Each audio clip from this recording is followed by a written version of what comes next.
Mayor সাহেব ঢুকে গুলি করতো না। মেয়র সাহেব দেখে রাখলেন।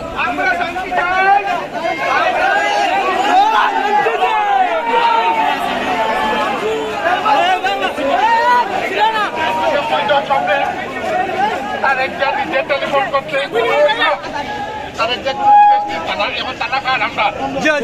আমরা যারা করতেছে আওয়ামী লীগের দুষ্কৃতিকারীরা করতেছে, আওয়ামী লীগের এজেন্ট এখন যারা করছে তারা হোক, এখন হয় সব স্লোগান দিবে না, আমরা যাবো তারা করে আমরা চেষ্টা করতাম।